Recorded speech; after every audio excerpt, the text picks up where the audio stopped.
Hello students, welcome to the Pole Science of class 9, and today we will start with the same topic, that is the philosophy of the Indian Constitution. Previously we read about the preamble of the United States of America, and after that we read about the preamble of South Africa. Now today we will read about the preamble of India first, then we will study actually the meaning related to the preamble of India. Whatever the meanings are there, the actual meaning we will try to find it out. Clear? So let us proceed then. Let us read the preamble of our constitution very carefully and understand the meaning of each of its keywords. Clear? So we will first go through this, then we will try to understand each and every word that is actually written in this preamble.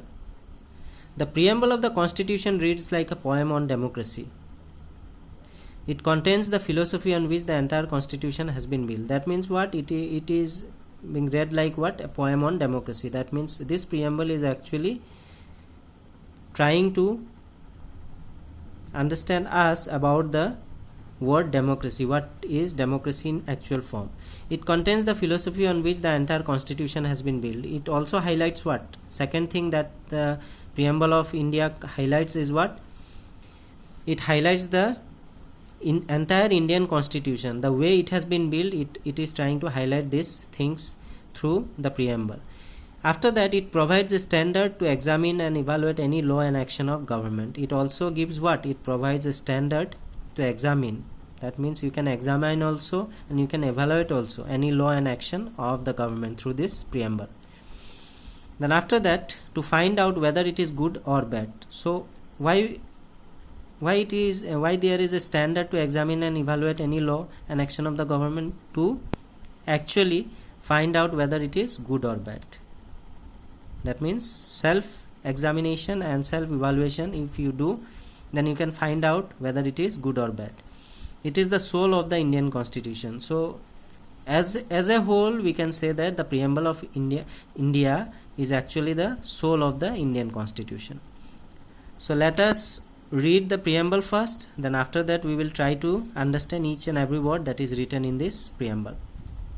So we the people of India, having solemnly resolved to constitute India into a sovereign, socialist, secular, democratic republic, and to secure to all its citizens. Clear? That means it is resolving this constitute India into what? Sovereign, socialist, secular, democratic republic, and to secure all its citizens. That it is promising to all its citizens what? Justice. Justice in terms of social, economic and political justice. Then in terms of liberty of thought, expression, belief, faith and worship. That means liberty would be provided to every citizens living in India with liberty of thought, liberty of expression, liberty of belief, liberty of faith and worship. Then equality in terms of status and of opportunity, and also equality to promote among them all. That means rich or poor, all will be equal in front of the Indian Constitution. Then fraternity, assuring the dignity of individual and unity and integrity of the nation. Clear? So fraternity will assure what? The dignity and the individual and the unity and integrity of the nation. So when it was adopted in our Constituent Assembly, this 26th day of November 1949, we read it earlier. That means 26th day of November it was actually adopted, and it came into effect exactly 2 months after, that is 26th of January 1940. So to mark that day also, Republic Day is celebrated in India as 26th of January 1950. This preamble actually came into effect, but it was adopted on 26th of November. Do hereby adopt, enact and give to ourselves this constitution. So from that particular day it was adopted, it was enacted, and it was given to us. Clear? So whatever the lines that we have read, we will try to understand each and every line. Clear? We the people of India, this highlighted portion we will try to understand. Then after understanding all these things, I hope that this preamble will be very much clear in your mind. That means we the people of India, sovereign, socialist, secular, democratic republic, then justice, liberty, equality and fraternity. All these things we will try to understand today regarding the preamble of India. Clear? So firstly, starting with we the people of India, that means the constitution has been drawn up and enacted by the people through their representatives and not handed down to them by king or any outside powers. So as we can see that the preamble of India, in preamble in India, what it is mentioned, we the people of India. So we the people of India is actually what? Because the constitution, whatever it has been drawn up, that means the constitution which has been prepared and enacted, it is actually by the people, by ourselves, through their representatives, through the elected representatives, which was elected actually to the Constituent Assembly, if you remember. So this is actually what it is done by the people through their representative and not handed down to them by a king or any outside powers. We the people of India actually dedicates what? That it is given, this constitution is given by the people and not by any king or any outside powers. That's why it is written, we the people of India having solemnly resolved to constitute India into a sovereign. That means sovereign is what? Sovereign means people have supreme right to make decisions on internal as well as external matters. No external power can dictate the government of India. So if I tell about sovereign, it means what? Who has the power to make all the internal and external decisions? The people that is related to the country India. That means the people. It can be you, it can be me, having authority. So that particular people can make what? That has the right to make decisions on internal and as well as external matters. And no external power can dictate the government of India. And here, no external forces. That means the outsiders cannot come and dictate our country as the British had done to us in the earlier times before 1947. That thing cannot be done under this head. Then comes socialist. So in terms of socialist, what it is? Wealth is generated socially and should be shared equally by society. So socialist actually what it is dedicated? So wealth which is actually generated socially and should be shared equally by the society. That means wealth, according to the distribution, wealth should be actually shared equally by society. Government should regulate the ownership of land and industry to reduce socio-economic inequalities. So as the wealth which is generated socially, it is written that it should be shared equally by society. And in order to implement this, what should the government do? The government should regulate the ownership of land. That means land ownership should be there. Clear? And along with that, industry to reduce socio-economic inequalities. And industry should also be there and land ownership should also be provided. Suppose some piece of land, some plot of land you may have in your name, and the next plot to your house, suppose that plot of land, the ownership may be given to some different persons. So with that thing, the government should actually regulate the ownership of land and along with that establish industry to reduce what? Socio-economic inequalities. That means if industry is there, it will actually reduce what? It will reduce social inequality also and economic inequality also in terms of wealth. Clear? Then after that, secular. So citizens have complete freedom to follow any religion, but there is no official religion. That means we are talking about India. If our preamble is giving us sovereign, socialist, secular, democratic republic, so in terms of secular, what it is? Citizens living in India have complete freedom to follow any religion. That means you and me can follow any religion of our choice. But there is no official religion. So in a country like India, there is no official religion. Hindu is not an official religion, Islam is not an official religion, so no religion is regarded as official religion in India. Government treats all religious beliefs and practices with equal respect. And what is the motto of government? What is the policy of government? That government treats all religious beliefs and practices with equal respect. Clear? For example, What is the best example that suits this line actually?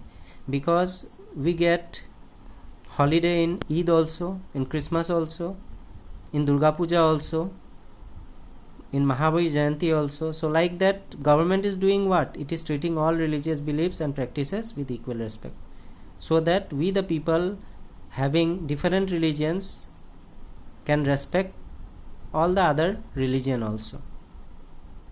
Clear? So in India we are celebrating Eid, we are celebrating Christmas, we are celebrating Durga Puja. All the people are celebrating each other's festival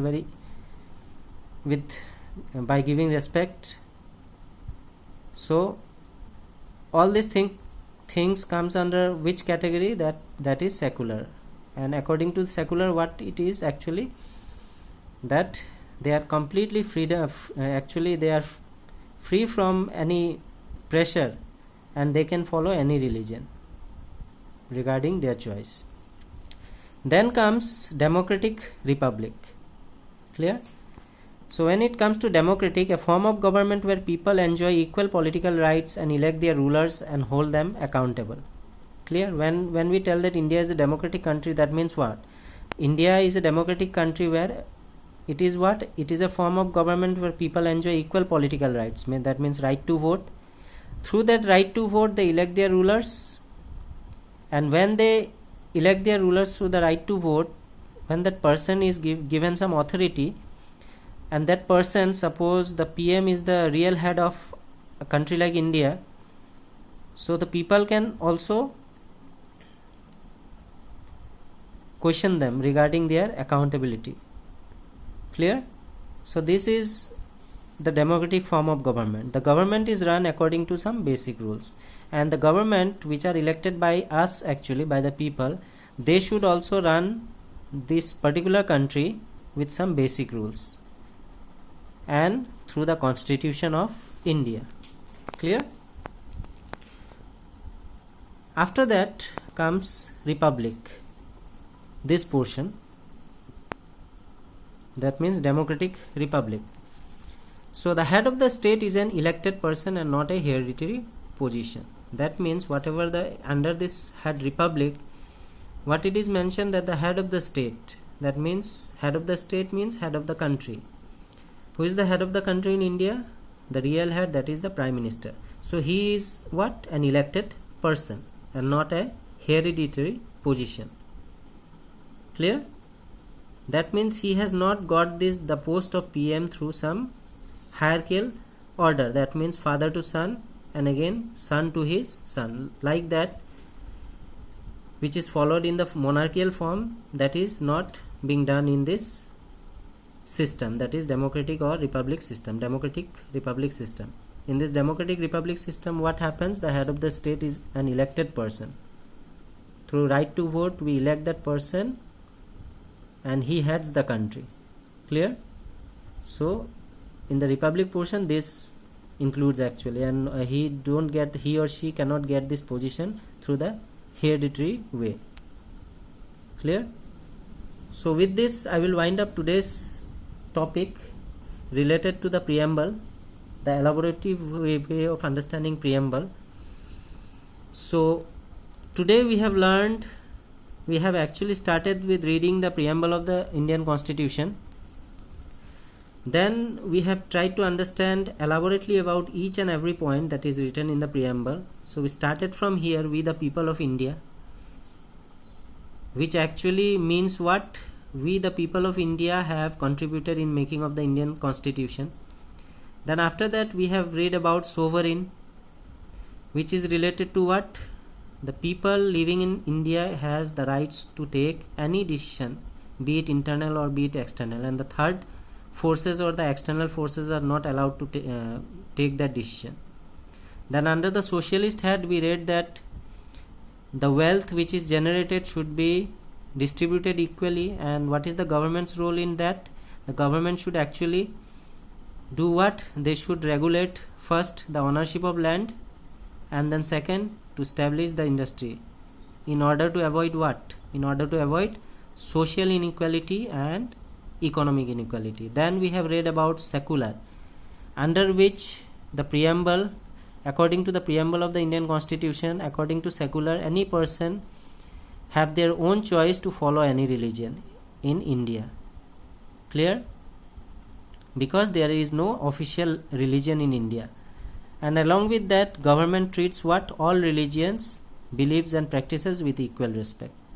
Clear? I have also given example of giving holidays on Christmas, on the eve of Christmas, Durga Puja, Eid. So we are doing what? The government is doing what? It is treating all religious beliefs and practices with equal respect. And after that, we have read about democratic. According to democratic, what is it? It is a form of government through which people enjoy political right, that means right to vote, and through right to vote they elect their rulers and in return they hold them accountable. So the government is run according to what? Whichever the political party we are choosing to lead our country, they again are ruling that particular country, like India, with some basic rules which is mentioned in the Constitution of India. And last but not the least, we have read about this democratic republic. So according to republic, the head of the state, that means the prime minister, is an elected person. Clear? Through the right to vote we elect that person to lead our country, and it is not a hereditary position. That means it's not like the monarchical system where when the position is being transferred from father to son. It's not like that. So in the next class we will further proceed from here, when we will try to understand about justice, liberty, equality and fraternity. So I hope that whatever the points I have made you discuss today, it's now very much clear in your mind. So with this I will wind up today's topic. Thank you.